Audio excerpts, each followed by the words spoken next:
नमस्कार दोस्तों, मैं हूं नितिन। चलिए आज बात करते हैं एक कैटेगरी की। इस टाइम पे ज्यादातर लोगों को मिड कैप में कौन सा फंड ज्यादा पसंद आता है उसकी बात करते हैं। तो वो है, सबसे बड़ी बात करूं मैं, Motilal Oswal mid cap fund. तो उसकी हिस्ट्री देखा जाए, वो टॉप बेस्ट परफॉर्मिंग फंड रहा है पिछले 5 साल में। 5 साल में उसने 33% का CAGR रिटर्न दिया है, 33%। लेकिन आप सोचो, उसने 33% का रिटर्न दिया है पिछले 5 साल में। तो आप और फंड्स को भी देखते हो तो किसी ने 24, 21 इस कैटेगरी में मतलब 29% तक दिया है HDFC मिड कैप फंड ने है। 27% महिंद्रा का फंड है मैन्युलाइफ। और ये देखिए 29% का Nippon India growth mid cap fund ने इतना अच्छा परफॉर्म करा है।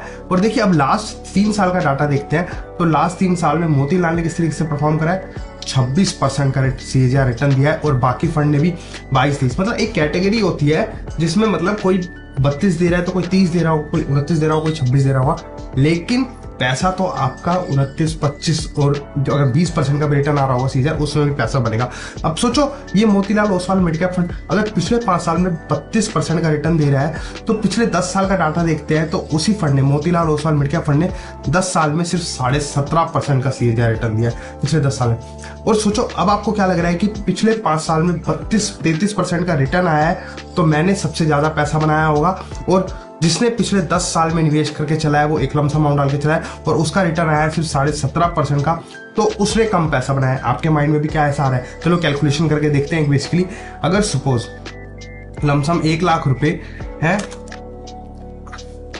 17% का रिटर्न आया और 10 साल तक उसने निवेश करा तो 4,80,000 रुपए बने जिसने 10 साल पहले निवेश करा।